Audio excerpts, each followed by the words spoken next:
baietza eman ziguten, beste ekintzaren bat edo egin bazutela bertan, eta orduan ona bidali gintuzten. Horregaitik eta arazo guztiengaitik sentitzen dugu, sin más, eskerrik asko etortzeagaitik hala ere. Eta, bueno, gaurkoa gurekin ditugu Ragup eta Hasana.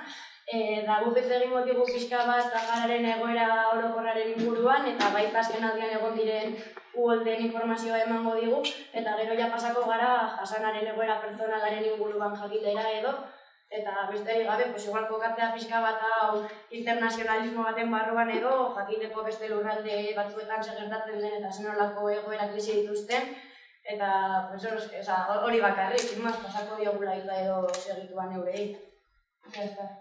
Nire ideia zen, esatea gaztelera, baina ez dago beharrik, ezta?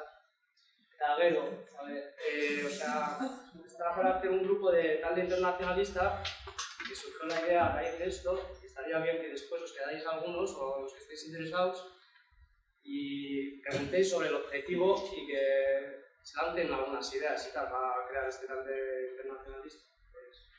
Igual esan beharra dago ez, orain dela gutxi edo bildu ginela talde txiki bat edo, lako ideia batzuk edo helburu batzuk jarri genizkiola talde honi edo, sortzea edo sortu nahi dugun talde honi, eta hori, enplanitzaldia eta gero igual helburu batzuk egotako ditugula, eta horren ostean baten bat edo animatzen baldin bada, pentseko pixka bat gehiago hitz egitera denon artean, eta forma pixka gehiago eman aldiogula taldeari, eta hola, sin más.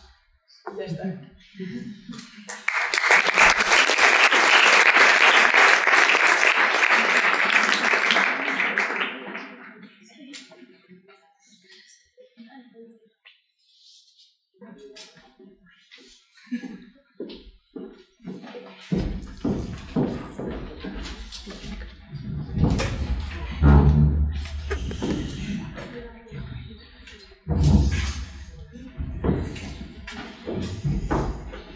Hola, muy buenos días a todos. La falta de micrófono pues va a hacer con que esforcemos un poco la voz para que nos podáis escuchar todos.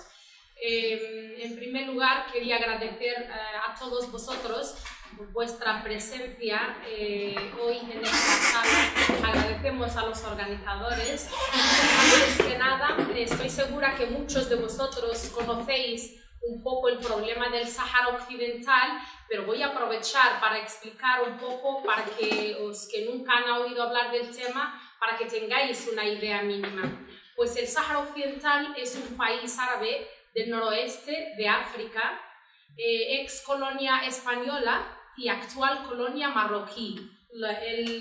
España hasta el 75, o sea, los españoles han estado más de 80 años en el Sáhara Occidental. En 1975, cuando las Naciones Unidas en la década del 60 empieza a pedirle a los países occidentales colonizadores de otros países que los empiecen a descolonizar, España ha prometido todos los años a las Naciones Unidas que iba a descolonizar el Sáhara. Pero en realidad España nunca nos ha colonizado. Y lejos de eso, en 1975 hacen unos acuerdos ilegales. Marruecos, que es un país árabe y vecino, quiere expandir su territorio y entonces empieza con la idea de querer invadir el Sáhara y ocuparla y anexarla a su territorio. Contra esa idea estaba el entonces Franco, porque él quería el Sáhara para España. El Sáhara era entonces la provincia 53 de España. Franco no quería que el rey Hassan II, el entonces rey de Marruecos, invadiera el Sáhara Occidental. Pero contra todo y contra todos, y en contra de lo que España siempre le ha prometido a las Naciones Unidas, hacen unos acuerdos en repartir en nuestro territorio entre Marruecos, Mauritania y España. Es lo que es los acuerdos, los conocidos acuerdos tripartitos de Madrid, de repartir nuestro territorio entre ellos tres. Entonces empezamos la guerra con ellos, finalmente los españoles acaban cediendo su parte del territorio a Marruecos. empezamos la guerra con Mauritania, Mauritania se retira también del reparto y entonces Marruecos invade todo el territorio. Empieza entonces lo que se llama la Marcha Verde. La Marcha Verde ha sido una farsa que ha preparado Marruecos para ocupar nuestro territorio. Y para que tengáis una idea, nuestro territorio es 3 veces en superficie Portugal. Portugal es un país que tiene una superficie de 90.000 metros cuadrados. El Sáhara tiene 284.000 kilómetros cuadrados. O sea, que estamos, para que tengáis una idea y una comparación posible, pero nuestra población no ultrapasa los 2 millones. O sea, que somos una población realmente bastante poca para un territorio muy grande y rico en recursos, y ya veremos más adelante. Entonces, la Marcha Verde consiste en que el rey de Marruecos, para invadir el territorio, ha buscado en Marruecos a su población, digamos, más marginada, les ha prometido buena vida en el Sáhara Occidental y se ha puesto en marcha 300.000 personas que iban como en son de paz frente al mundo y a la opinión internacional, iban con el Corán, que es el libro sagrado del Islam, como que a decir, vamos en paz, que nadie nos ataque porque vamos en son de paz. Pero es mentira, porque entre estos 300.000 personas que iban 25.000 militares. Esos 25.000 militares, la población civil y la Marcha Verde iba de un lado, y la población militar, los militares que venían con tanques, inclusive armamentos prohibidos en aquel entonces, como es el Nepal y fósforo blanco, iban exterminando a los saharauis. La intención de ellos era exterminar a los saharauis y ocupar el territorio con marroquíes. Entonces, después de esto, los saharauis, sin saber bien a dónde vamos, yo me acuerdo porque me lo contaban mis padres, era recién nacida y daba igual, porque nos han saqueado a todos de nuestras casas y han intentado exterminarnos. Han fallecido muchos saharauis, han muerto muchas mujeres y niños que iban en huida, y los marroquíes intentando bombardearlos, cosa entonces de la cual nadie hablaba, porque aún sabiendo que el Nepal y el fósforo blanco son armamentos prohibidos en la altura, nadie ha hablado nada. La intención de Marruecos y sus aliados era exterminar a los saharauis y ocupar su territorio. Entonces, empezamos la guerra con Marruecos. Nos hemos quedado un pueblo dividido entre los saharauis que se han quedado debajo del dominio marroquí, de la ocupación marroquí, de los que nos hablará nuestro activista Hassanna, y la otra mitad que son los saharauis que han ido y que se han refugiado en un desierto argelino. Entonces, Argelia, que es aliado del Sáhara Occidental, nos cede una parte de su país, que es una zona desértica, en un desierto inhóspito, pero sobre este desierto hemos construido un país. Nos hemos organizado a nuestra manera, en tiendas de campaña, en casas de adobe, pero ahí nos hemos organizado y hemos empezado a hacer nuestra vida. Las diferentes generaciones han ido, pues se han formado. Yo recién llegué a los campamentos de refugiados. Hemos empezado pues a apostar y a llevar a nuestros niños a estudiar en países que ayudan al Sáhara a formar gente, porque estamos hablando de un desierto donde no hay nada, de una población de más de 200.000 personas que viven de la ayuda de la comunidad internacional, y entre esa ayuda están países que ayuden a formar a nuestros niños. Yo lo recuerdo perfectamente porque yo soy uno de esos niños que han ido a estudiar, por ejemplo, a Cuba, que era uno de esos países que ayudaban a formar cuadros. Entonces empezamos la guerra con Marruecos, hemos liberado parte del territorio, pero la parte principal todavía estaba debajo del dominio de Marruecos. Estamos hablando de la zona de la costa pesquera. Tener en cuenta que el Sáhara es todo. Un día pues me gustaría hacernos entonces alguna presentación con imágenes, porque una imagen vale más que 1000 palabras, para que vosotros veáis con vuestros propios ojos. La costa de nuestro país es una de las cuencas pesqueras más ricas del mundo. Entonces esa costa ha quedado bajo el dominio marroquí. la capital, las zonas más importantes pues todavía están debajo del dominio marroquí. Nosotros hemos ido avanzando hasta 1991, cuando las Naciones Unidas nos dice que puede solucionar este conflicto de una manera pacífica. Por supuesto, nosotros los saharauis lo que queremos es una solución, es nuestra independencia. Y si fuera de una manera pacífica, pues mejor que mejor. Nosotros somos pacifistas, no queremos la guerra con nadie. Entonces, creemos en las Naciones Unidas, hemos apostado las armas y empezamos un proceso de paz. En ese proceso de paz, primero habría que identificar a los saharauis que tienen derecho a votar. Los únicos saharauis que tienen derecho a votar son los que están en el censo español, los que eran españoles entonces. Marruecos, como ha visto que iban a perder de todas maneras, porque vamos a suponer que 49, 51% o 49% votará a favor de anexarse a Marruecos, seguramente el 51% votará a que quiere la independencia. Pero Marruecos, como sabe que esto no va a suceder, lejos de dejar llevar el referéndum a cabo, ha intentado obstaculizarlo. Han traído a miles de marroquíes para que hablaran, para que se vistieran como saharauis y para que votaran como saharauis. Pero esto, como no les bastó, han intentado obstaculizar hasta hoy ese proceso de referéndum. Pero estamos hablando desde 1991, que nosotros hemos posado las armas, hasta hoy, olvidados por la comunidad internacional. Cuando estábamos en guerra, todo el mundo buscaba la manera de solucionar esto. Pero, como hemos parado las armas, pues en el olvido. Seguramente que muchos de vosotros nunca habrían hablado del conflicto que yo les estoy planteando hoy en día.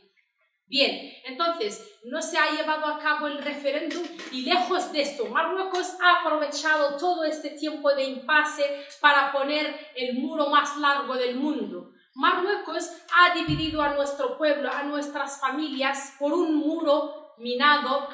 Marruecos ahí se gasta millones de euros, para que se hagan una idea, para mantener este muro, con sus armamentos, con sus soldados, con todo. Y hoy en día muchos saharauis son mutilados precisamente por esas minas antipersona que son prohibidas internacionalmente. Sin embargo, Marruecos insiste en sembrarlas en ese muro que separa a los saharauis. Los saharauis los tenemos divididos en dos partes, familias enteras que nunca se han visto, que no se conocen, que se han dejado de ver hace 40 años porque la comunidad internacional no se impone en este conflicto, y que es una realidad de ayer, porque nosotros hasta el 75 Marruecos no había puesto los pies en el Sáhara. ¿Cómo se atreve el rey de Marruecos ahora a decir que el Sáhara es suyo? ¿Cómo se atreve el rey de Marruecos a desafiar la comunidad internacional? Y sabemos que es un país que está en guerra o en un conflicto por resolver, y que sigue imponiéndose y que no quiera hacer un referéndum para la autodeterminación del pueblo saharaui. Bien, no os quiero alargar mucho porque el tiempo apremia y Hasenna todavía nos va a hablar, pero quería comentar vos luego, el que quiere hacer una pregunta sobre la historia del Sáhara o lo que queréis, estamos en la disposición de explicarle. Pero quiero explicarles que nuestro pueblo en estos 40 años, es que los saharauis son los refugiados más antiguos del mundo.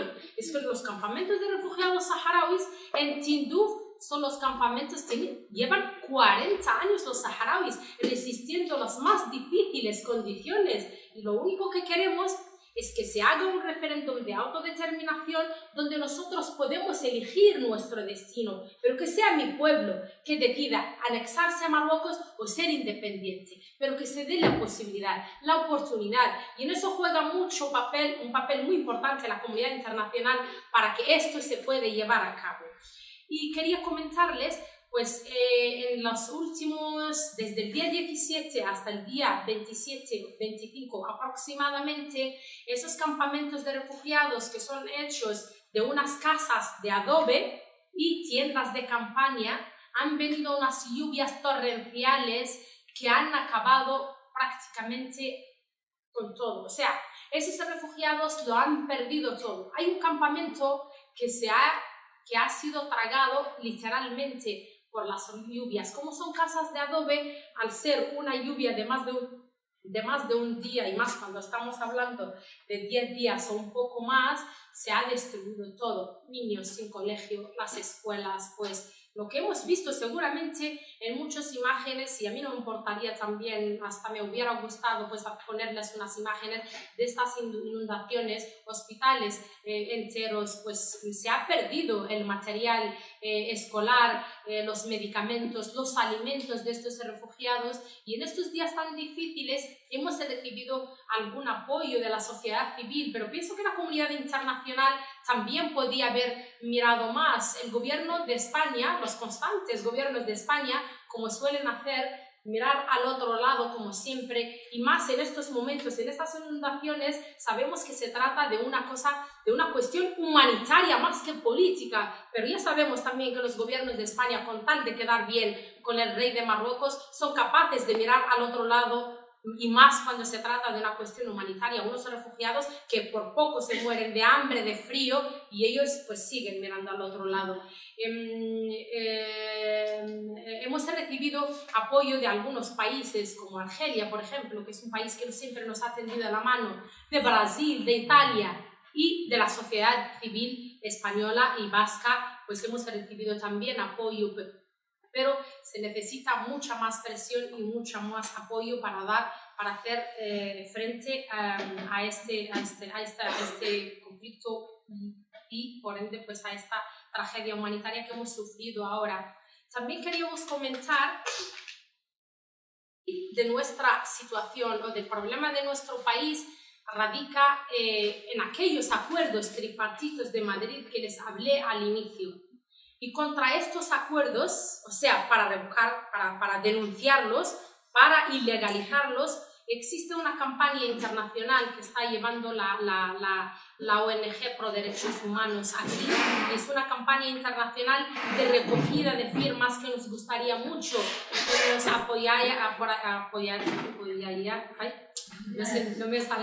que nos apoyéis en esa campaña de recogida de firmas. Vamos a buscar un día, ya hablaremos con los organizadores de aquí de la universidad, para poner un día una mesa de recogida de firmas. Vosotros vais a leer lo que nosotros estamos denunciando, son unos acuerdos que se hicieron en su momento de repartir nuestro territorio en tres, y lo que queremos es ilegalizar esos acuerdos, sin más. Y no quiero prolongarles esta charla mucho más. Ahora quiero presentarles a nuestro reconocido activista de derechos humanos, Hassan Nahliya, que es un activista de los territorios ocupados y que ha sido condenado en rebeldía a cadena perpetua. Os presento entonces y doy la palabra a Hassan.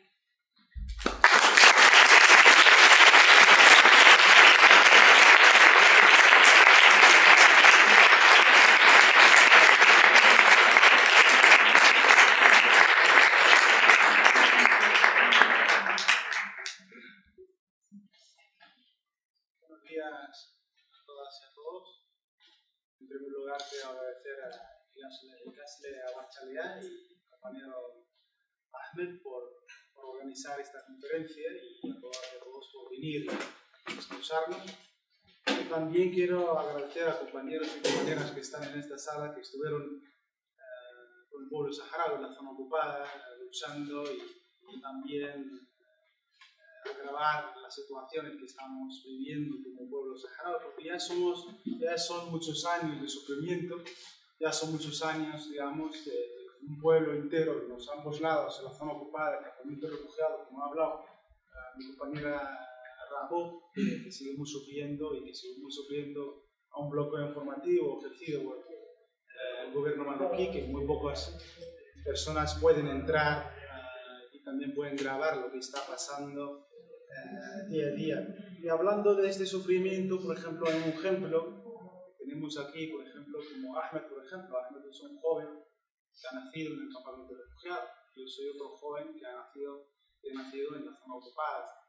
Cada uno hemos crecido en una situación diferente, pero sufrimos como sufren miles de familias separadas, como ha dicho la compañera Rabo, que son familias enteras separadas por un muro que es el segundo muro más largo del mundo. Hablando de este muro que, como ha dicho Rabo, llenos de minas antipersonas y militares y tanques, estas minas antipersonas fabricadas en muchos países, incluso en España, porque España tiene un convenio con Marruecos de la venta de armas y también de vehículos de un uso, y estos vehículos, estas armas utilizadas contra la población saharaui en los territorios ocupados y también en el Muro de la Vergüenza, que es el segundo muro más largo en el mundo, que muy pocos medios de comunicación hoy en día pues hablan de este muro, que han fallecido muchas personas intentando llegar a la otra parte, a la zona ocupada o la zona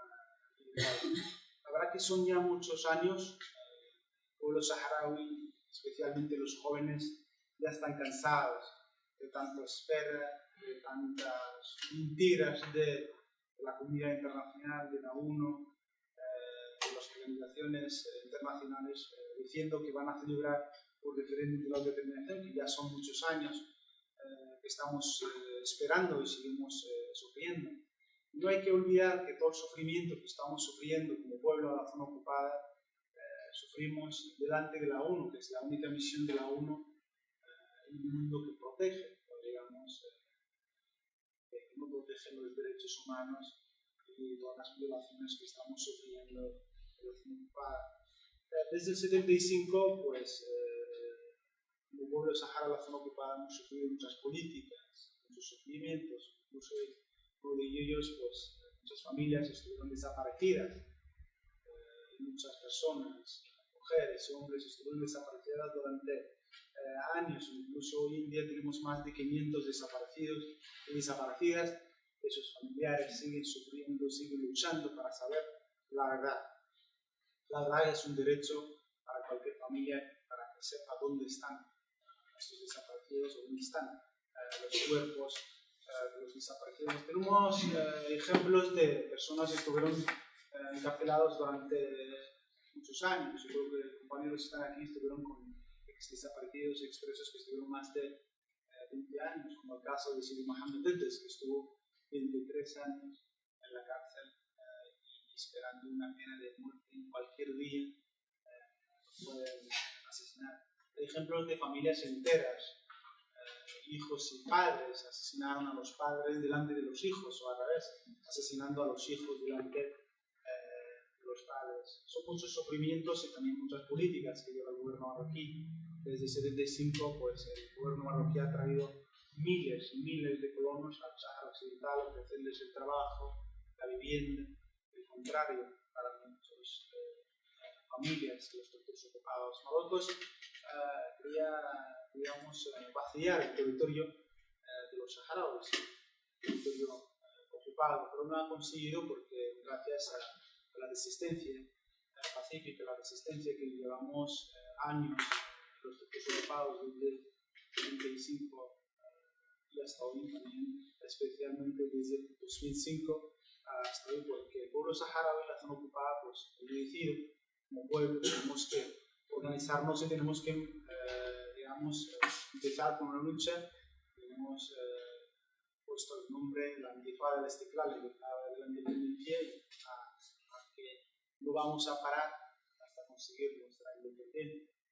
En estos últimos años, estos 10 años, han asesinado muchas personas, incluso niños, como el caso del niño Najm Gahi, que lo asesinaron en el campamento de la dignidad, el campamento de Divizik. Por este campamento he sido juzgado y también condenado 2 veces por el mismo hecho.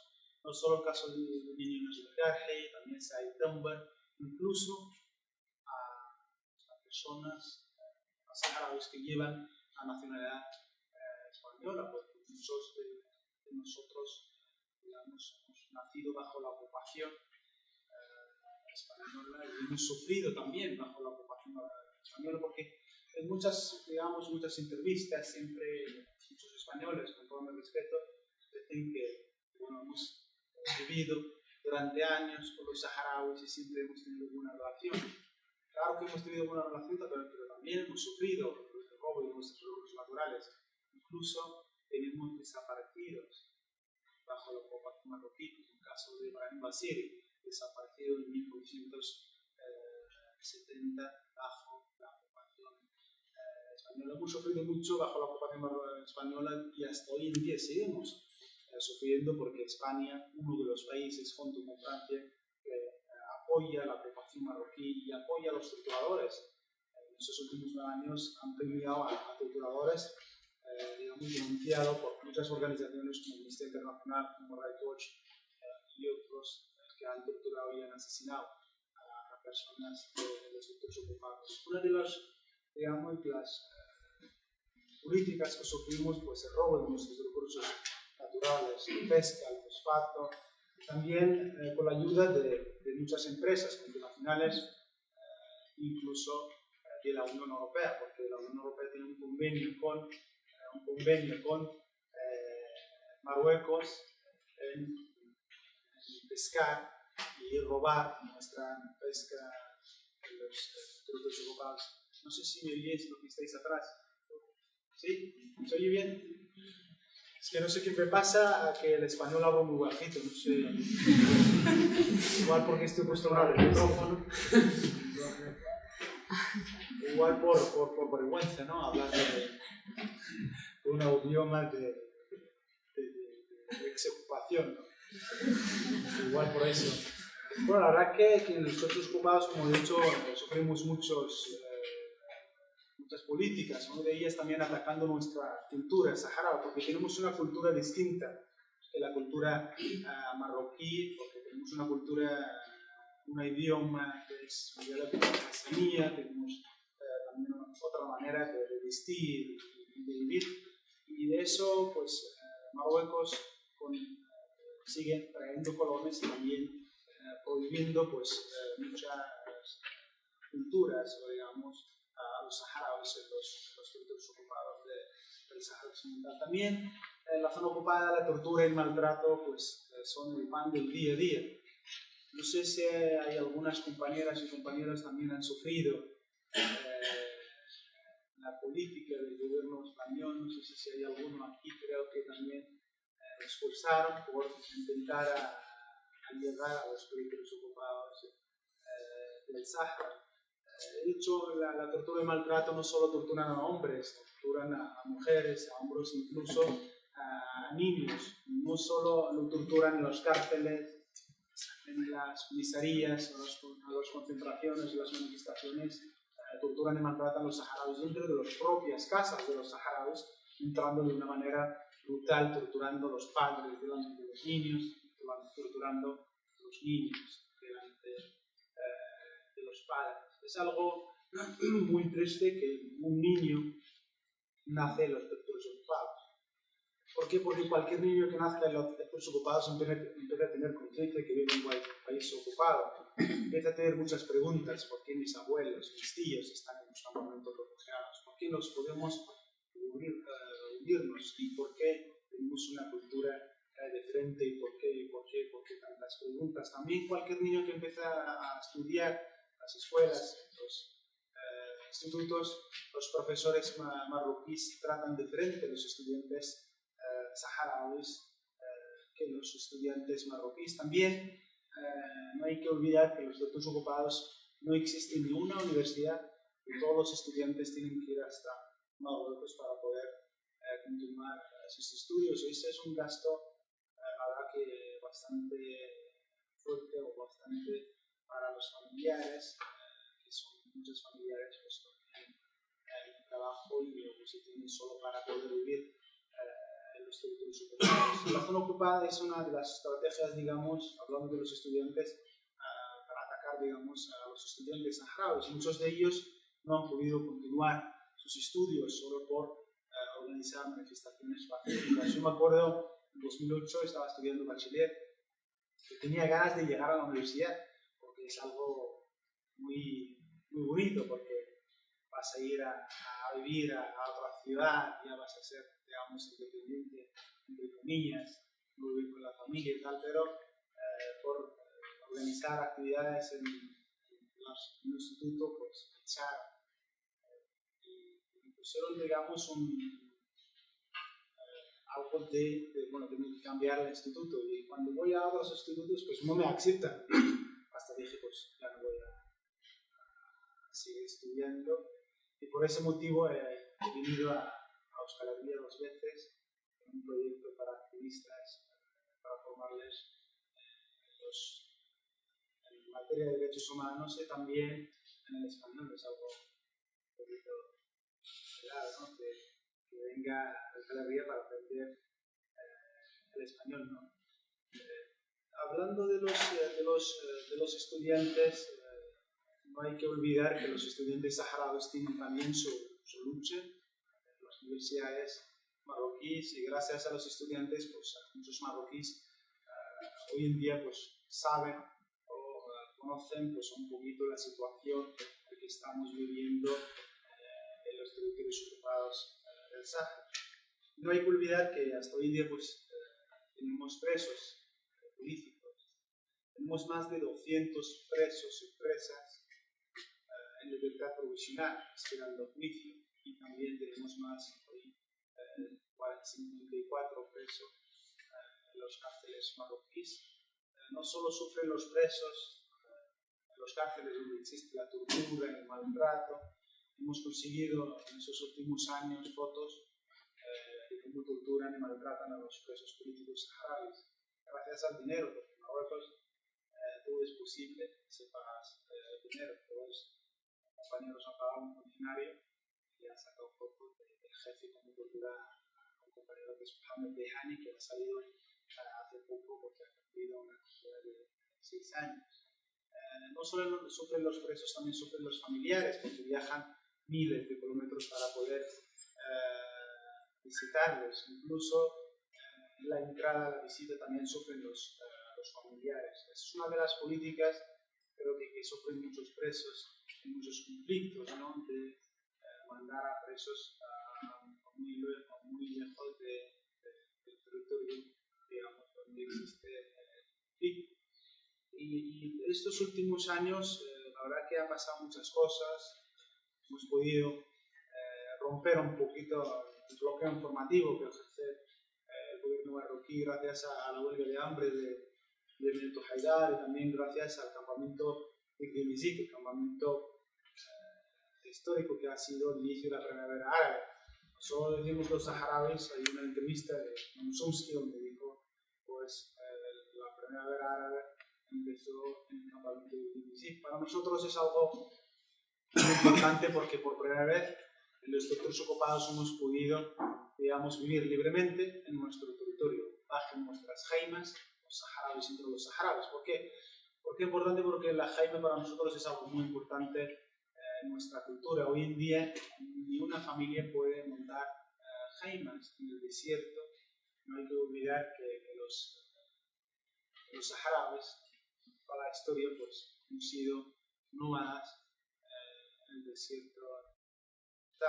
En este campamento no ha durado mucho, empezó el día 10 de octubre de 2010, terminó el día 8 de noviembre. Más de 20.000 personas, familias, niños, hombres, mujeres, ancianos, hemos decidido que no vamos a olvidar, no vamos a volver a las ciudades hasta que nos cumplen nuestros derechos sociales y políticos.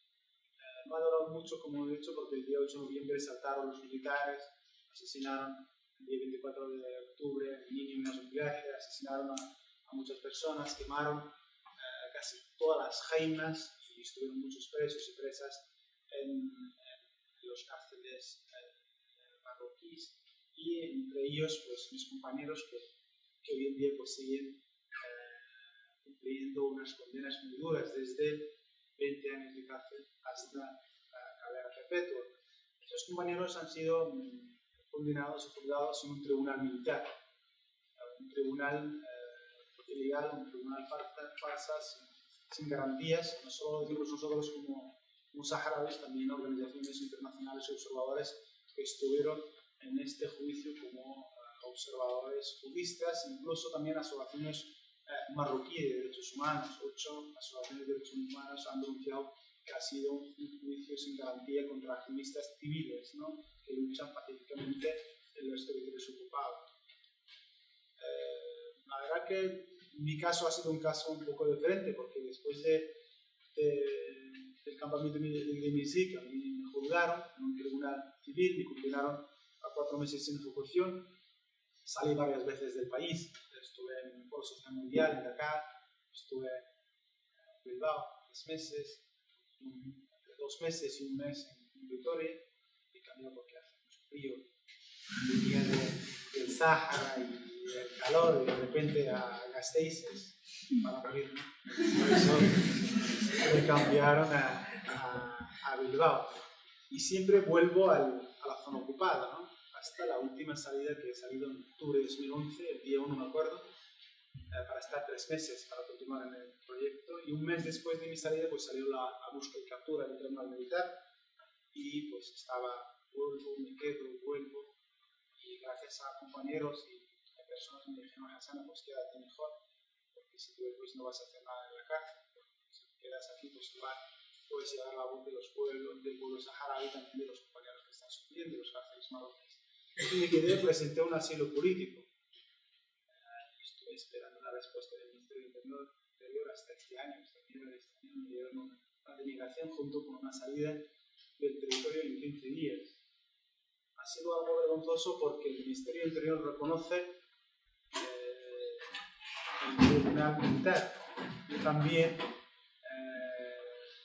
reconoce, digamos, el Tribunal Militar que ha sido denunciado por numerosas organizaciones de derechos humanos, incluso observadores juristas españoles y de otros países. Bueno, pues me han dado el derecho de presentar un recurso, presenté recurso ante la Audiencia Nacional para hacer la salida obligatoria hasta que termine todo el proceso judicial, y hace poco me pararon la policía en el tren, allá a la comisaría, y ahí pues me abrieron una expulsión. No hemos entendido nada, ni yo ni mi abogado, porque ahí no han reconocido, digamos, la Audiencia Nacional, que es un tribunal superior en el Estado español. Bueno, hemos presentado un recurso también ante esta expulsión, archivaron, digamos, el caso, y ahora pues seguimos esperando la respuesta de la Audiencia Nacional, que no sabemos cuándo van a responder. En estos 3 años, digamos, estos 4 años, he estado en casi todo el Estado español, en parlamentos autónomos y tal, y siempre pues los políticos, que son normalmente los que he conocido en mi vida, siempre nos dan una mentira, ¿no? Todos los colores que estamos con vosotros, como han dicho algunos, estamos con vosotros hasta la última gota de sangre, etcétera, etcétera. Y cuando llega la guerra, pues también y apoyan la ocupación marroquí. Es algo muy triste que hasta hoy en día pues seguimos sufriendo, y es algo muy triste que por los intereses económicos o por otros intereses pues apoyan la ocupación marroquí, y por los intereses económicos es una vergüenza que los intereses económicos están por encima de los derechos de los pueblos, también el derecho por los derechos humanos. Creo que me he alargado mucho, porque hablo mucho, y me gustaría, la verdad, tener un debate también para que todas y todos participéis en esta conferencia. En esos últimos años, pues, el Sáhara visitó el relator de la tortura de la ONU, mientras él estaba haciendo su trabajo, han torturado y han maltratado a saharauis, y también delante del enviado especial de la ONU han torturado y han maltratado incluso delante de ellos. Es algo que entendemos que Marruecos o la comunidad internacional pues no puede por lo menos proteger los derechos humanos en el Sáhara. Bueno, pues gracias de nuevo a todas y a todas, y la verdad es un placer estar aquí con vosotros. Muchas gracias.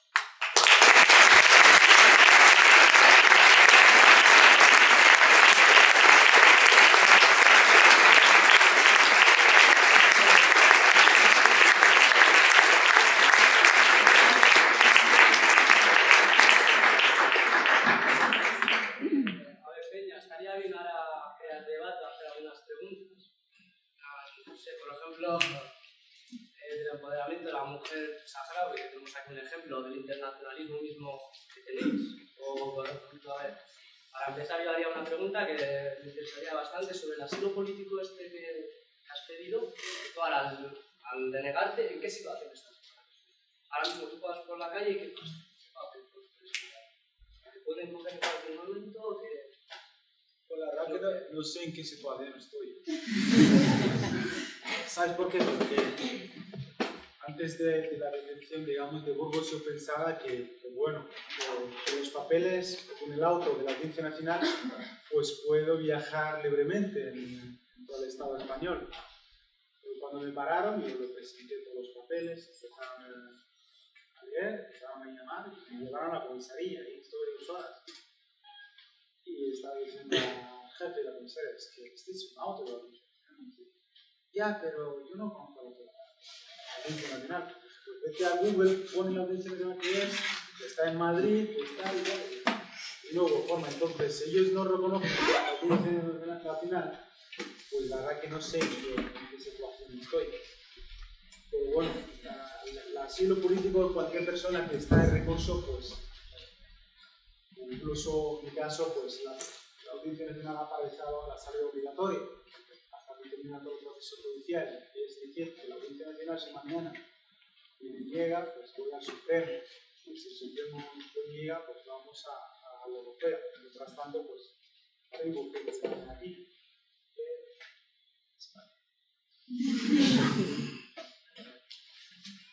Entonces, ¿qué? ¿Verdad?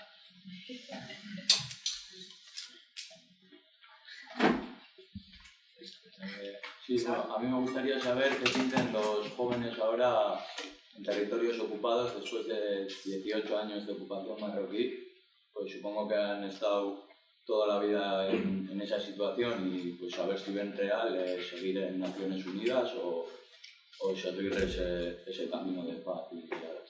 Bueno, este compañero estuvo en la zona ocupada, ha podido entrar, yo creo que fue la última brigada de Azcapena que ha conseguido entrar, porque después de su viaje creo que una persona ha podido entrar. La situación de los jóvenes en los ambos lados, yo creo que también comparte conmigo Ahmed, están ya cansados de tanta espera, son 40 años, la comunidad internacional siempre pues sacan mentiras, y la gente, los jóvenes, pues ya están llamando a la guerra, ¿no? Diciéndose si por la lucha pacífica y el diálogo y no hemos conseguido nada, pues mejor volver a la guerra, porque en la guerra hemos conseguido, digamos, por lo menos liberar un trozo de nuestro territorio, y con la guerra pues podemos conseguir algo. Es algo muy triste, porque la guerra es la guerra, hemos sufrido muchos años, y la verdad que no queremos sufrir más, pero en esos últimos años el gobierno saharaui, el comisario, está amenazando de que va a volver a la guerra en cualquier momento, y espero que llegamos a una solución sin guerra. O sea, hace falta. También que se podría decir que podemos estar cansados, pero seguimos resistiendo. El hecho de estar cansados no nos impide seguir resistiendo. O sea, podemos estar cansados, pero resistencia siempre. O sea, no hemos nacido para perder, hemos nacido para resistir y para ganar. Seguiremos con ese cansancio, con lo que sea, seguiremos, porque se han estado nuestros antepasados durante 40 años, que pedimos, nosotros también estaremos los siguientes. Como no hay las alternativas a la guerra, pues posiblemente entra todo.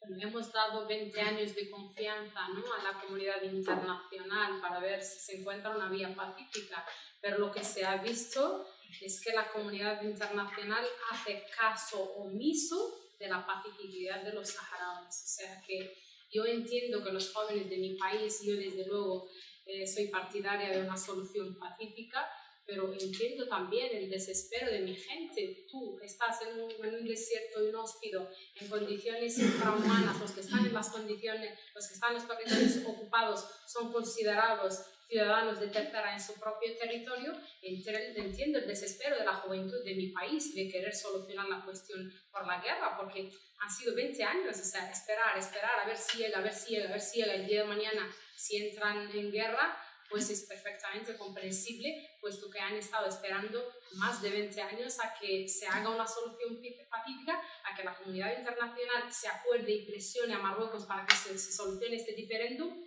pero lo que se ha visto es que no hay una solución pacífica a la vista. Pues hay muchos ejemplos de pueblos que han resistido durante muchos años, como el caso de Argelia, siglos de lucha y al final han conseguido su objetivo, ¿no? Esa independencia.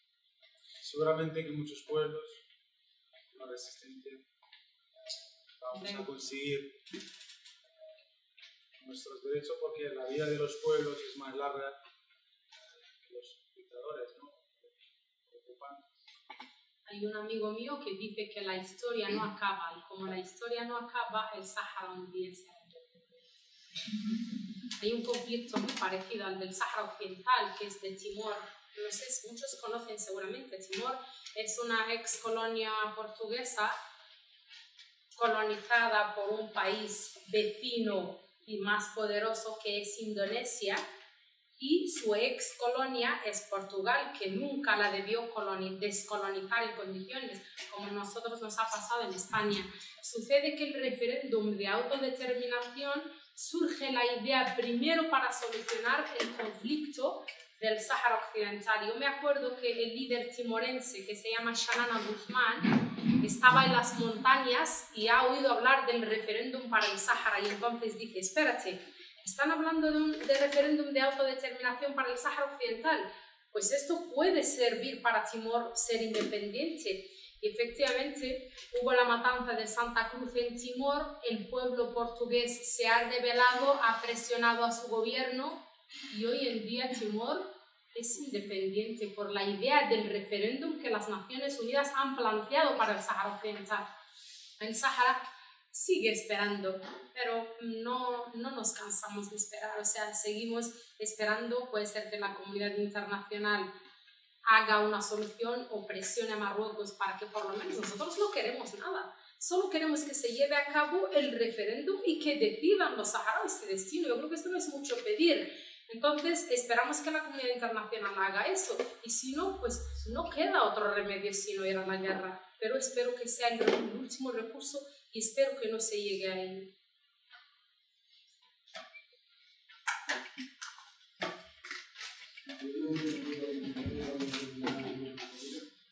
¿Se puede acercar, por favor? No oímos. El hecho de que el gobierno español esté Muy poco, la verdad. el hecho de que el gobierno español esté continuando ese acuerdo con la sinfonía, haberse barajado las posibilidades de que los países Ir a otro país, probar el asilo asilo político. La verdad que, bueno, cuando presenté el asilo político en España, yo sabía que es muy difícil. ¿Por qué? Porque España siempre ha apoyado la ocupación marroquí. Entonces, por ejemplo, si hubiera presentado el asilo político en Suecia, en Francia o en Alemania, seguramente me van a dar el asilo político y ya está, ¿no? Se termina toda la historia, ¿no? Y voy a ser uno más, un refugiado más viviendo. Pero bueno, cuando tienes un compromiso con unos compañeros que están sufriendo en las cárceles, yo creo que también tienes que tener en cuenta a estos compañeros que están sufriendo. Yo cuando presenté el asilo político en España, es por todos ellos, por todos aquellos que están sufriendo, y también para que la población del Estado español, para que muchos pueblos, muchas personas sepan cómo trata España o el gobierno de España al pueblo saharaui. Y gracias a la delegación, pues la verdad que nos han dado una cobertura mediática importante, que con esta delegación pues he salido en todos los medios de comunicación, incluso algunos medios que son del gobierno de España, de los partidos como el del PP. Y con la verdad que me acuerdo yo cuando estuve, hace mucho, después de la delegación, estuve en el Parlamento gallego. En el Parlamento gallego, pues la mayoría son del PP, y ahí han denunciado Ministerio Interior han votado todos a favor del asilo político, y eso se ve que no hay un acuerdo, digamos, desacuerdo entre el Partido Popular en el Estado español. Incluso aquí en el Parlamento Vasco ves a todos los partidos ahí denunciando la postura del gobierno español. Aquí he tenido muchas invitaciones de organizaciones para Londres, Suecia y Alemania, Francia también, para que venga a presentar el asilo político, y yo les dije que no, que voy a seguir aquí luchando hasta el final. En qué medida la Unión Europea ha sido beneficioso no solo para ti, sino para los estados. Eso es lo que quería explicar, pero he largado. Bueno, la verdad que ahora, por ejemplo, en estos últimos meses están hablando de que, bueno, que vamos a acoger a los refugiados de Siria y de otros conflictos, y ha tenido, pues, ha sido un ejemplo real de la mentira, de tantas mentiras de los políticos. No me acuerdo cuando hace tiempo me dijeron unos: ¿por qué no presentas la nacionalidad española? Porque mi padre, mis abuelos y mi madre tienen todos los papeles, ¿no? Dije que yo no quiero la nacionalidad española. Yo me acuerdo el día 8 de noviembre de 2010 asesinaron a Gerger, un ciudadano saharaui que lleva la nacionalidad española. Y el gobierno de España no ha dicho ni mu contra, ni ha preguntado el gobierno de España y el gobierno marroquí por el asesinato del compañero Gerger. Me quería preguntar, en tu opinión, ¿qué interés tiene la comunidad internacional y especialmente el Estado español en obstaculizar esa intención de solucionar el conflicto mediante vías pacíficas que tiene la causa saharaui, igual que puede tener el Estado español el interés de obstaculizar el referéndum catalán hoy en día, ¿no? Así, tu opinión, ¿cuál es? ¿Qué interés tiene la comunidad internacional en obstaculizar esa vía pacífica? Bueno, la verdad que, por ejemplo, España tiene muchos intereses en la pesca. Por ejemplo, en 2013, pues, en la Unión Europea, todos los partidos políticos o todos los grupos parlamentarios del gobierno de España han votado a favor de que la Unión Europea siga pescando o siga robando nuestra pesca, porque digamos, las aguas del Sáhara Occidental es una de las aguas más ricas, hablando de la pesca en todo el mundo, y también para que sigan robando nuestro fosfato, nuestros recursos naturales. Siempre nuestro caso pues siempre llega a un punto que ya se va a celebrar un referéndum en el Consejo de Seguridad, y como Francia tiene el derecho del veto, siempre vota en contra de que se celebre el referéndum, porque Francia pues es uno de los bueno, Marruecos ha sido una colonia francesa, pues Francia pues ha sido, digamos, el padre, ¿no? de Marruecos, y siempre han apoyado la postura marroquí. Incluso la ONU, que no quiere, no saben por qué no quiere obligar a la comunidad internacional y al Consejo de Seguridad para celebrar el referéndum ya. Por ejemplo, hace poco visitó, ahora está en la YUN, el rey de Marruecos, y su visita pues es una visita ilegal. También ha, digamos, denegado la visita del Christopher Ross, el enviado especial de la ONU. No entendimos porque yo creo que la comunidad internacional ya cree que tiene que obligar a la ONU y obligar a Marruecos para celebrar este referéndum.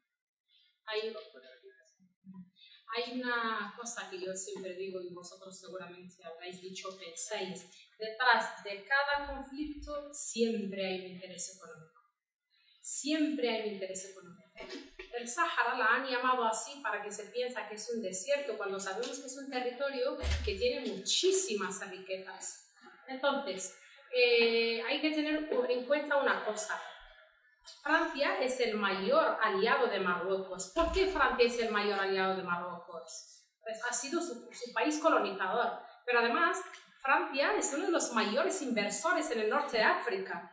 Es que a Marruecos, todo el apoyo que tiene Marruecos no son nadie sin Francia. Entonces, como Francia es el mayor inversor en el norte de África y en Marruecos, eso es todo, ¿entiendes? Francia es un país poderoso con derecho al veto. Yo he estado por primera vez, y paradójico, porque como les he contado al principio, con un año me he sido forzada a ir al exilio y a refugiarme en los campamentos de refugiados.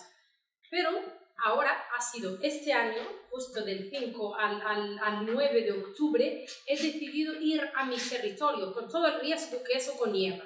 Pero he querido conocer a mi tierra y he querido conocer a mis familiares, que he sido separados de ellos 40 años. Entonces he ido y les juro que me ha llamado mucho la atención. Primero he dicho, esto es lo que ha hecho el rey de Marruecos en mi país, que ocupa hace 40 años. No ha construido absolutamente nada. O sea, hay cosas construidas, pero tú vienes viendo una construcción de 40 años de tanta riqueza, quieres ver otra cosa y no la ves. ¿Por qué? Porque Marruecos se ha dedicado a explotar los recursos de mi territorio. Yo me he quedado como una tonta mirando cómo barcos de pesca salían a diario, desde que amanece hasta que anochece. Pero vamos, seguidos, una cantidad, porque aquella zona es muy rica en pesca. La Unión Europea negocia anualmente con Marruecos, son más de 36 millones lo que entra en el bolsillo del rey de Marruecos. Pero atención, digo en el bolsillo del rey porque más de 50 marroquíes sabemos que viven bajo el umbral de la pobreza. ¿Entiendes? Y también he visto cómo han perfeccionado la cinta de fosfato que existe en el Sáhara. Tenéis que verlo porque es una cosa impresionante. Una cinta eléctrica de más de 100 kilómetros con un mineral que sale pero trabaja 24 horas por día. Es más, los marroquíes, fíjate lo que no debe rendirles el fosfato, que es una cinta que se han visto que perdían el 15 o el 30 porque es una arena fina que va por una cinta eléctrica y que va perdiendo el 30 o el 50% del total del fosfato que han hecho. Han hecho un contrato con una empresa, creo que alemana, si no me equivoco, pero no estoy segura, y han forrado toda la cinta para perder el mínimo posible. Fíjate tú la cantidad de dinero que los marroquíes no deben sacar de ahí. Cuando digo los marroquíes, digo sus aliados, todos los que negocian ellos con ellos. Y otra cosa también que hay en el Sáhara son vestigios petrolíferos. Es que ese país, estamos en constante pelea por acuerdos que hace Marruecos con otros países para explorar el petróleo en el Sáhara Occidental. Y es donde nosotros sabemos, porque como vemos el apego que tiene Marruecos y la comunidad internacional en no solucionar el diferendo en el Sáhara, nos hace pensar que hasta han encontrado petróleo y lo están explotando. ¿Sabes lo que te quiero decir? O sea, que el interés, la comunidad internacional impasiva. ¿Por qué? Por los intereses económicos que tienen en nuestro territorio. España empecinada en no quedar mal con Marruecos por la droga, la inmigración, pero además el interés de venderles armas y de muchas cosas más que nosotros desconocemos en realidad. Por tanto, el interés de la comunidad internacional en que se solucione ese conflicto económico.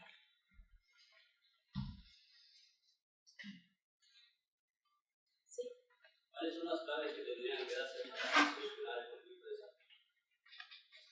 Las claves que se tienen que dar para solucionar el conflicto del Sáhara. Las claves principales que se tienen que dar. Las claves, pues no entiendo yo, es una pregunta de muchas respuestas, de variadas respuestas, pero diría yo que las claves son dos: vía pacífica o guerra. En la vía pacífica interfieren muchos factores. La comunidad internacional, las Naciones Unidas, tienen que presionar a Marruecos para que se pueda llevar a cabo este referéndum. ¿entiendes? Y eso pues, es un trabajo de la que tiene que hacer la comunidad internacional en las Naciones Unidas para obligar a que esto sea posible. Otra posibilidad es ir a la guerra y seguir liberando el territorio según nuestra capacidad, como hicimos hasta 1991. Pero ya te digo, si es una pregunta, estaría el día entero diciéndote, ¿no?, posibilidades y realidades y vías, pero resumidamente estas dos, y espero que la primera prevalezca. Yo lo primero comentar que, bueno, me parece súper positivo igual también por el desconocimiento que tenemos que hay una mujer ahí, y luego me gustaría un poco pues que traslades cuál es la situación o cuál es el papel, digamos, en este conflicto o en esta guerra, digamos, de la mujer, y luego un poco enfocarlo a activistas mujeres si hay, o bueno, mujeres activistas. Bien, la verdad que el papel de la mujer saharaui ha sido muy importante, digamos, que la mujer saharaui ha sido la columna vertebral en el conflicto del Sáhara Occidental. Para empezar, por un lado, cuando nosotros nos hemos ido a los campamentos de refugiados y nos hemos instalado, estábamos en guerra, así que nos hemos ido y las mujeres, los hombres han ido al frente, a la lucha, y las mujeres son básicamente las que han construido los campamentos de refugiados, las casas de campaña, la educación, la sanidad. La verdad que la mujer saharaui ha tenido un papel muy, pero muy importante, como todas las mujeres, ¿no?, en todas las luchas, pero en este caso son ellas las que han construido. Tal es así que tenemos pues, 22 países árabes en el mundo, y yo en mi visión, ¿no?, todavía tenemos mucho que mejorar, pero creo que la mujer árabe saharaui en este caso es una de las mujeres más liberales, un poco no por eso también, porque al final nuestras mujeres han estado en movimiento siempre, y ese ir por el mundo y ese conocer otras culturas, verse obligada a hacer todos los trabajos en su casa, lo que le corresponde y lo que le corresponde a su pareja, han hecho que crecemos como mujeres y que nos abrimos al mundo un poco. En los territorios, en las zonas, en los campamentos de refugiados, pues han sido la columna vertebral, y en las zonas ocupadas también las mujeres han jugado un papel muy importante. Date cuenta que en todas las guerras las mujeres y los niños de los ancianos son las clases, digamos, que sufren más las ocupaciones y las colonizaciones, etc. Nuestras mujeres en las zonas ocupadas también han sufrido muchísimo, han sido violadas ante sus maridos, sus hijos. Son cosas del ocupante marroquí, pero ahí están también ellas en primera línea de lucha, en las manifestaciones, en las cárceles, exponiendo su propia piel a todo eso. Y las que hemos llegado niñas, pues hemos ido también a otros países. Yo recuerdo que estaba en Cuba estudiando, y las únicas mujeres árabes que se han quedado en Cuba estudiando han sido las saharauis, porque al final para nuestra sociedad lo más importante es que nos formemos, es que nos abrimos al mundo y ser un poco cultos, ¿no?, para ser libres, como dicen. Y más o menos no sé si he respondido a tu pregunta, pero es muy importante el papel de nuestras mujeres. Participan en la vida política también de nuestro territorio. Tenemos mujeres ministras, tenemos mujeres dirigiendo organizaciones, trabajando en hospitales, en escuelas, y etcétera. Ya te digo, tenemos mucho que mejorar como todas las sociedades, pero creo que vamos en el buen camino. Viendo los negocios y los intereses que hay, es realista pensar o esperar a movimientos de la ONU o de la comunidad internacional, o tal vez esté más en la pelota, en el tejado de la presión que puedan hacer otros pueblos.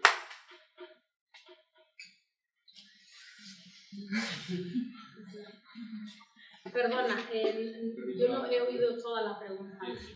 Sí. Digo que teniendo en cuenta y las cosas que nos han salido aquí de la ONU, y que la mayoría ya lo sabemos, ¿no?, de los negocios que pueda haber y todos los intereses que hay detrás de todo este conflicto, a ver si es realista esperar algo de la ONU o de la comunidad internacional, o tal vez esté más la pelota en la presión que puedan hacer otros pueblos. Bueno, la verdad que como pueblo, digamos, no solo esperamos, digamos, la ONU, la comunidad internacional. también nuestro país, nuestro gobierno está trabajando la diplomacia. Por ejemplo, hoy en día tenemos más de 82 países que reconocen el Sáhara Occidental como país, y ningún país reconoce la soberanía de Marruecos en el Sáhara Occidental.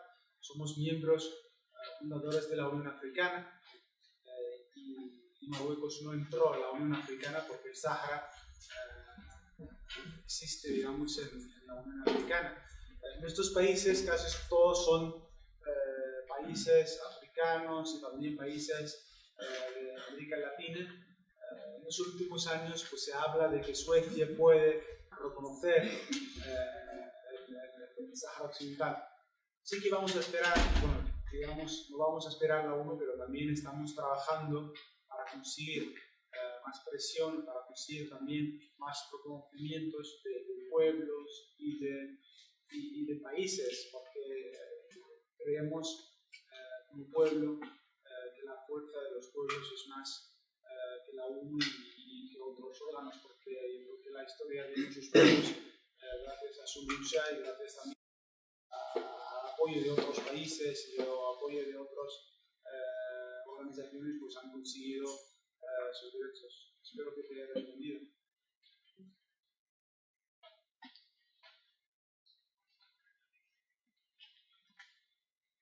¿Una pregunta más? ¿Podría ser el Estado parte de interés en una superior forma pacífica, parte de la comunidad internacional, un intento de provocar una respuesta armada y tener unas consecuencias de más conflicto? Bueno, yo te hablo, por ejemplo, de un ejemplo en la zona ocupada. Siempre la ocupante marroquí, los territorios ocupados, siempre han intentado, digamos, a empujarnos a cambiar nuestra lucha pacífica a una lucha, digamos, violenta, ¿no? Para que, digamos, venderla ante la comunidad internacional, ante los medios de comunicación, que no somos un pueblo pacífico, ¿no? Nos ha intentado en muchas ocasiones, por ejemplo, en nuestro juicio, nos acusan de asesinar a militares. A mí me dijeron que asesinaba a vos. Es algo que no lo podemos imaginar, que ellos, los militares, entraron de una manera brutal desde la helicóptero, desde los vehículos, entrando todos los tipos de armas, y nosotros dicen que hemos asesinado. No han presentado ni nombres de los militares, ni las pruebas, digamos, de la autopsia, de cómo y dónde lo hemos asesinado. Es verdad que la comunidad internacional está provocando, porque el gobierno del Sahara, el pueblo saharaui vuelve a tomar las armas. Pero no hay que olvidar también que si la comunidad internacional aún no resuelve el conflicto, también como pueblo tenemos derecho de tomar las armas. Es así, o sea, nosotros estamos hablando de la última colonia en África. Las ex colonias, todos los países de África que fueron colonizados en su momento estuvieron en guerra con sus potencias colonizadoras, y yo me recuerdo pues de Angola, de Mozambique, todos esos países han estado en guerra para liberar sus territorios hasta que las naciones impuso, ¿no?, de descolonizarlos pacíficamente. Para nadie es secreto que nosotros empezamos la guerra para descolonizar a nuestro país o luchar contra una ocupación ilegal. No era ya descolonizar, porque descolonizar eso lo hemos dejado por España, y las Naciones Unidas lo ha dejado por el gobierno español, gobierno que no lo ha hecho en su momento, y lejos de hacerlo ha hecho un acuerdo para vendernos entre comillas a Marruecos. Pero empezamos la guerra. Yo creo que cualquier territorio, lo que nosotros buscamos es un derecho de cualquier país, es que nuestra independencia es un derecho, vamos a luchar por ella, hemos empezado a luchar por ella y nos han dicho un proceso de paz, pero para la comunidad internacional, y nadie es tonto como para no pensarlo, debe pensar, este pueblo ha dado más de 20 años de paz para la comunidad internacional para que lo solucione. Yo creo que los saharauis es legítimo y están en su pleno derecho. Piensa la comunidad internacional lo que piensa en volver a la guerra, porque es que es un derecho. O sea, hemos esperado 20 años para que se solucione pacíficamente, pero hemos caído en el olvido y vemos que la comunidad internacional hace caso omiso de este problema. Mañana, si mi pueblo vuelve a la guerra, y espero que no, yo no lo compartiría probablemente, pero lo entendería perfectamente, es que están en ese derecho.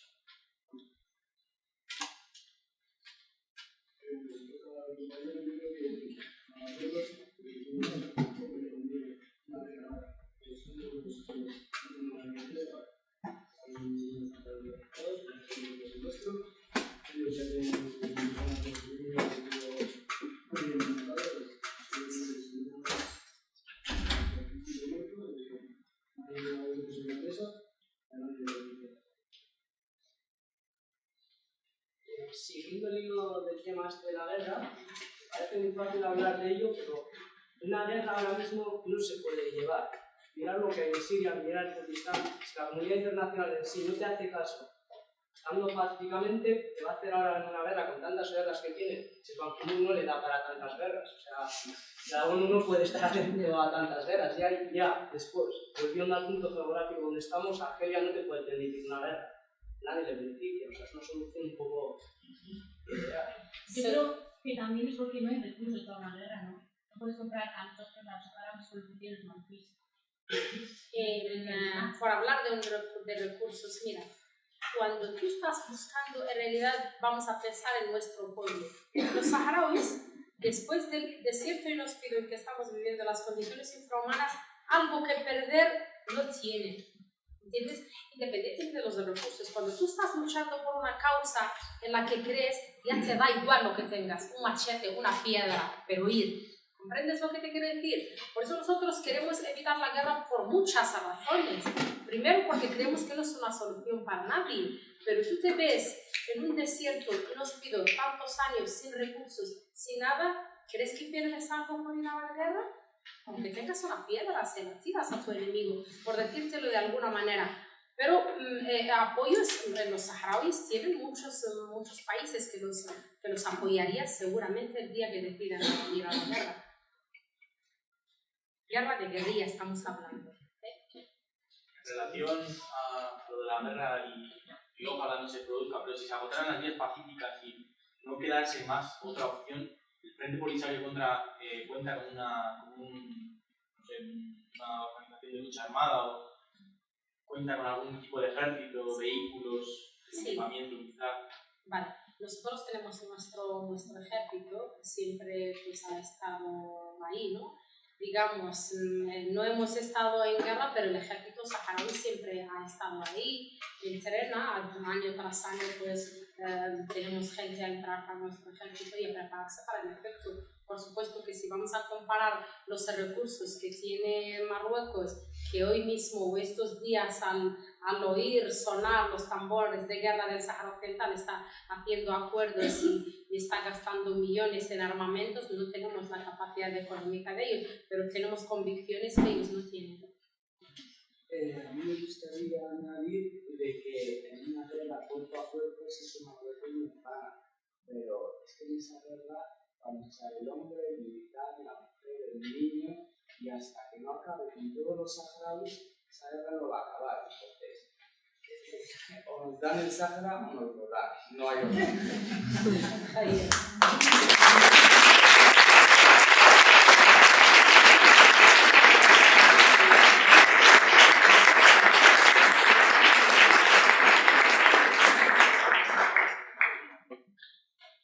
Esa puede ser una síntesis de lo que somos. Ahí está. Alea.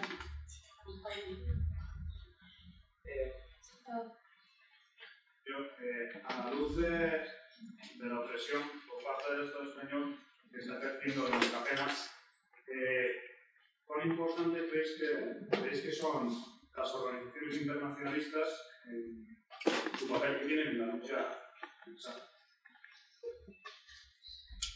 Bueno, tenemos organizaciones, tenemos, por ejemplo, a nivel de todo el Estado, hay una solidaridad bastante fuerte.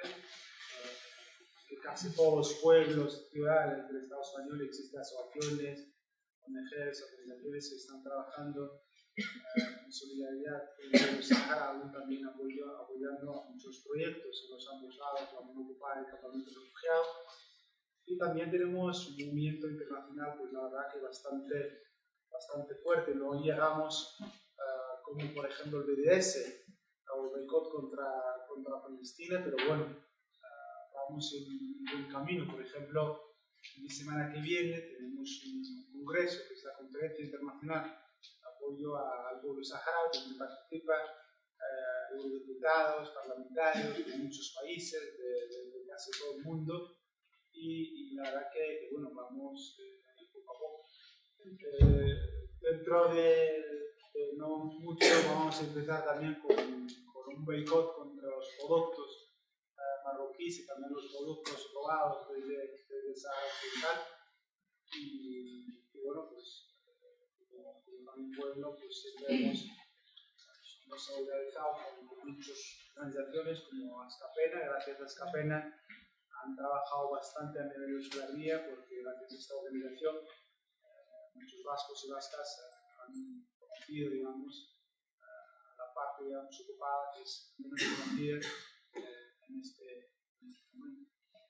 Nosotros, como no tenemos el apoyo de los sucesivos gobiernos de España, para nosotros es muy importante el apoyo de estas ONGs, de estas asociaciones, de estas brigadas internacionalistas, porque al final los pueblos si luchan y hay mucha presión de parte del pueblo, algo dejan por desear o algo hacen en la actitud de los gobiernos, ¿no? Así que para nosotros es muy importante el apoyo de las brigadas, de las asociaciones y de las organizaciones que pueden influenciar de alguna manera en ciertas decisiones en los respectivos gobiernos. A mí me gustaría saber cómo se organiza el pueblo saharaui en la zona liberada. O sea, qué estructura, o sea, cómo está organizado. ¿En las zonas? En la zona liberada. O sea, no en el territorio ocupado, sino... Vale, en los campamentos de refugiados. Muy bien. Yo creo, hay una cosa realmente que a mí desde que tengo conocimiento de las cosas me ha llamado mucho la atención, es la organización de los campamentos de refugiados, o sea, del pueblo, porque han llegado en la nada y realmente y sin muchos medios han sabido organizarse. Nosotros en el territorio argelino nos han cedido un territorio, formar vuestro país, vuestro gobierno en esta parte, ¿no? Y al final, pues hemos formado nuestro gobierno, tenemos nuestros ministerios de educación, de sanidad, de justicia, todo esto organizado en una zona que se llama Rabun. Y luego, pues hemos hecho ciudades, digamos, con nombres de nuestras ciudades en el Sahara ocupado, pero en los campamentos de refugiados, y estamos organizados pues en ciudades, en barrios, en dairas, en, como quien dice, ¿no? Barrios, como hacerte la comparación aquí, bueno, ciudades, barrios, y en cada barrio pues tenemos una organización, ¿no? De base, que es la alcaldía de cada ciudad. Yo creo que hay una organización, si algo llama la atención en los campamentos de refugiados, es la capacidad organizativa que han hecho en estos 40 años. A cada ministerio pues tiene sus subdelegaciones en las diferentes ciudades, hay escuelas, hay hospitales, y todo eso creo que funciona con bastantes pocos recursos, ¿no? En muchos casos rudimentarios, pero en la parte de la organización creo que el Frente Polisario y los saharauis lo han montado muy, muy bien, digamos, en los campamentos de refugiados. Vamos terminando con las preguntas. Respecto a tus compañeros que ahora están en prisión por denuncia, que están condenados a 20-30 cadena perpetua, ¿qué es? O sea, tú ahora mismo, una de las razones que estés aquí es por eso, y su futuro está simplemente en las manos de si se hace un referéndum o... Bueno, la verdad que, bueno, el tema de los presos políticos, a lo largo del conflicto, hay algunos presos que han cumplido, digamos, toda la condena, y hay algunos que no han cumplido por la presión, digamos, la comunidad internacional y también por la presión de muchas organizaciones. Por ejemplo, me acuerdo en 2006 tuvieron presos y presas condenados a 15 años, a 6 años, 8 años, pero solo han cumplido un año. Pero hubo una campaña bastante fuerte. Una de las presas que estuvieron, por ejemplo, Aminata Haidar, y gracias a una presión que fue la verdad grande, pues hemos conseguido, digamos, que los presos salgan. Así que estamos ahora con la campaña para que liberen todos los presos políticos sagrados. Eso no sabemos si van a cumplir con la condena o no. Pero bueno, dentro de los cárceles, los presos políticos también llevan su lucha, su estrategia. Seguramente entrarán en huelga de hambre todos los presos políticos para presionar un poco, presionar el gobierno marroquí para pedir sus derechos, porque hay muchos derechos como presos que han llegado por que sean presos políticos saharaui.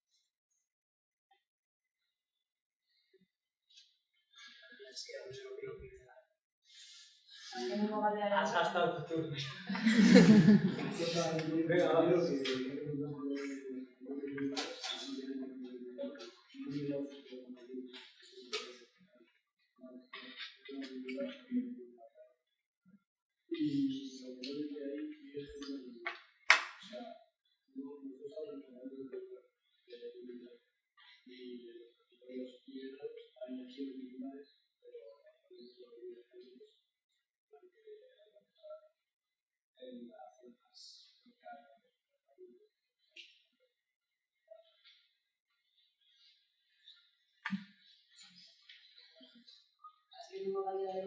Y que tú has hecho el intento y mañana le hagas. O sea, yo comparando vuestro conflicto con el nuestro, con una intención de aprender, y viendo en qué situación estuvo allá el conflicto armado y ha estado aquí el conflicto armado, en qué situación estamos hoy en día, quería preguntar, antes ha comentado bien, en el caso de que se gasten las vías pacíficas. Hemos hablado de 20 años, no quería saber qué vías pacíficas se han puesto en marcha allá para seguir vuestros objetivos y sabiendo que esta realidad y la vuestra son muy diferentes. La comparación de sentido vías pues de la diplomacia, por ejemplo. Estas son la diplomacia, son el estar aquí en la charla esta misma, gente como él. O sea, eso es seguir poco a poco con pequeñas cosas. Luego, la perspectiva que quería poner aquí era, hemos estado hablando de las ONG, de la comunidad internacional y de las respuestas, de que no, el interés económico que tienen allá. Y a preguntar aquí, a ver qué esperanzas hay de que detrás de tanto interés haya algún paso, ¿no? Y yo lo que planteo es, por nuestra nota vez aquí, esa vía unilateral es sin esperar a que te respondan, construya el Sahara su pueblo, ¿no? Entonces, en esa perspectiva, ¿qué pasos hayan podido dar en 20 años? Creo que tengo una intención que vas por el proceso de Cataluña, pero esto es indistinto. No precisamente, más por el cuando terminar marco legal luego, pero es muy distinto, no estás formando una democracia, allí siempre es una monarquía, es una dictadura, es distinto, ya te enfrentas a un enemigo distinto, y nuestro enemigo es muy perro, así por decir, no es legal, siempre han ido con trampas, siempre, a este tío siempre andan detrás de él donde vaya, o sea, es diferente, estás intentando otras cosas, entonces... O sea, nik uste dut ni se lo han planteado. O sea, ez dute pentsatu sortu dezaketen izio zer, porque es que daukate inbeste zapalkuntza edo, ez dira gelditu hori pentsatzen ez. Y en sí, si tú ves que en Marruecos todo va de interés, también tiene que ver en nosotros un interés. Si nos van a ayudar la comunidad internacional, también lo van a hacer por interés, no lo van a hacer por ideales, lo van a hacer también por interés. Entonces, se sigue jugando con ese interés. No esperar a su interés. Bueno, se puede utilizar los apoyos que tenemos, como por ejemplo la Unión Africana, que nos apoya y siempre está ejerciendo presión. Lo que pasa es que lo que podríamos nosotros esperar es que la Unión Africana, por ejemplo, estuviese más fuerte y más influyente a nivel internacional y los países que nos apoyan, por ejemplo, Argelia, los países socialistas de Asia y de América Latina, si tuviesen una influencia más grande y que tuviesen pues, una voz para apoyarnos y de esa manera pues tenerlo más fácil para llegar a nuestra independencia. Creo que eso es lo que preguntas, que es decir, nosotros de la comunidad internacional, de la ONU, Estados Unidos, Francia, en general los países europeos y Estados Unidos no nos van a apoyar. Es decir, ahora mismo no nos van a apoyar. Lo único que podemos esperar es de la Unión Africana y de los países socialistas de América Latina y Asia. Pues solo quería comentar. No sé, entendido bien.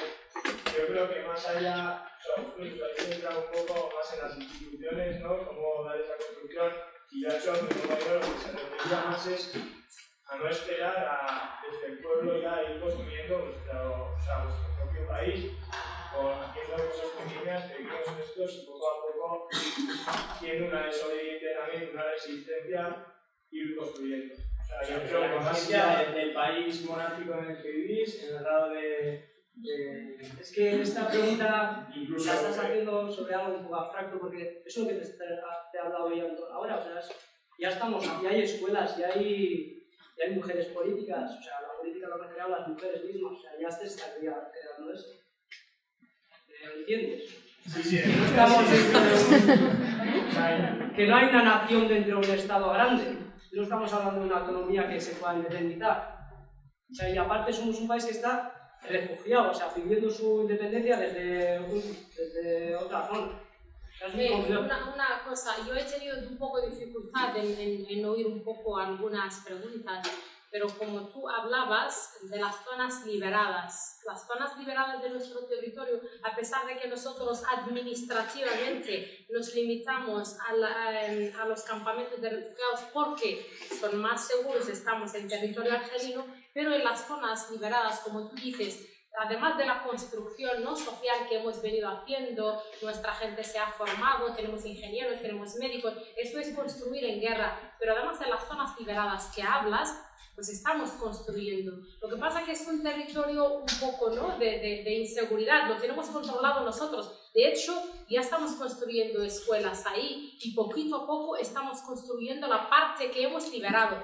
Pero ojo, esto con mucho cuidado porque al final tenemos el muro marroquí ahí, tenemos las minas antipersona y muchas cosas que no nos permiten, ¿no?, avanzar en la construcción del país que hemos liberado. Pero que sepáis que sí, en las zonas liberadas sí que estamos construyendo. Y el hecho de que yo estoy aquí hablando castellano y esta interviene en euskera y tal, eso es construir nuestro país. Yo creo que el Sahara ha sido un país que ha construido en guerra. Nosotros tenemos cuadros en todos los ramos, ¿no?, del país. Y luego, pues somos un país que también ha hecho campañas de alfabetización. Y yo he venido de Cuba a Portugal y el índice de analfabetismo que he visto en un país europeo, digamos, es completamente diferente al que yo estoy acostumbrada, ¿no?, a ver en Cuba, que también se ha eliminado el analfabetismo, o en el Sahara, que hemos copiado un poco, ¿no?, la campaña de alfabetización para alfabetizar a nuestra gente y a construirla. Yo creo que esto es construir en guerra, construir.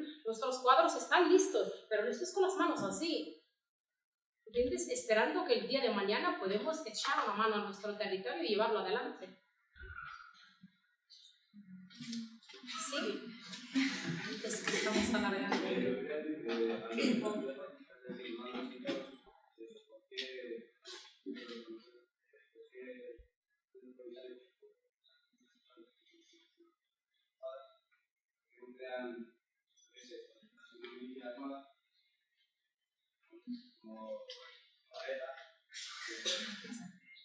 Porque yo creo que daría más resultados. Por ejemplo, aunque por la edad no me parece bien, nada bien en sí, pero creo que se escuchaba más hablar sobre Euskadi y sobre su independencia, pues yo creo que debería de ser mejorado, como decís vosotros. esto que oís es un planteamiento que se está haciendo. O sea, esto de crear algo así, o sea, él lo dice de personalmente, o sea, se ve, es algo que se está pensando ya hacer. Y lleva la desesperación. Bueno, por no alargaros más, estamos siempre en la disposición de responder particularmente para no, Bueno, para para no responder agobiar. al compañero, para que no digan, estos se han escapado de la respuesta. Bueno, hablo de la parte, digamos, de la zona ocupada. Sí que hemos tenido este debate presente durante los 10 años. Sí que han intentado algunos grupos utilizar, digamos, la lucha, digamos, violenta, ¿no? Entre comillas. Pero nosotros, como vimos que Marruecos está muy interesado en que la lucha pacífica de los territorios ocupados cambie a la lucha violenta, pues ahí pues hemos pensado en seguir en esta lucha pacífica, porque gracias a esta lucha pacífica hemos conseguido, la verdad, en estos 10 años muchísimas cosas. Por ejemplo, ahora mismo que estamos ahora hablando, por eso he estado con el Google todo el rato, que están debatiendo en Bruselas abogados de muchos países el tema del Sáhara Occidental, pero eso gracias a la resistencia pacífica de los territorios ocupados y gracias a estos observadores que estuvieron en muchísimos juicios políticos. Marruecos siempre, bueno, por ejemplo, como el caso de Dehan, lo tuvieron y lo condenaron a 6 años y intentaron que él firme, digamos, un papel donde decía que él pertenece a un grupo terrorista. Ya sabemos, bajo la tortura, ya sabemos también que estamos en un territorio que está cerca de Mali, donde existe el terrorismo islámico y siempre Marruecos en su discurso, siempre diciendo que el Frente Polisario es un terrorista, un grupo de terroristas, no sé qué, no sé cuánto, y también en los territorios ocupados. Por eso hemos seguido en una lucha pacífica y gracias a esta lucha hemos conseguido lograr conseguir bastantes cosas.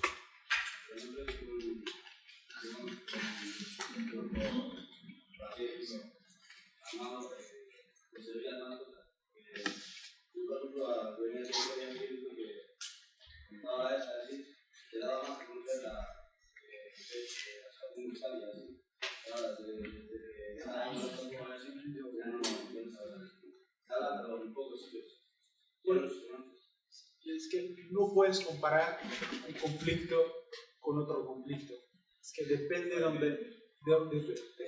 depende de cada realidad y depende también de cada territorio donde está. Estamos hablando de Euskal Herria, que está en el norte de la península, y estamos hablando en África, en el Sáhara Occidental. Es algo diferente, con todo mi respeto a todas las luchas que existen en este planeta. No podemos comparar a conflictos con otros conflictos. Tenemos nuestras estrategias como pueblo, como personas, y también, te digo que es un debate que hemos tenido los territorios ocupados.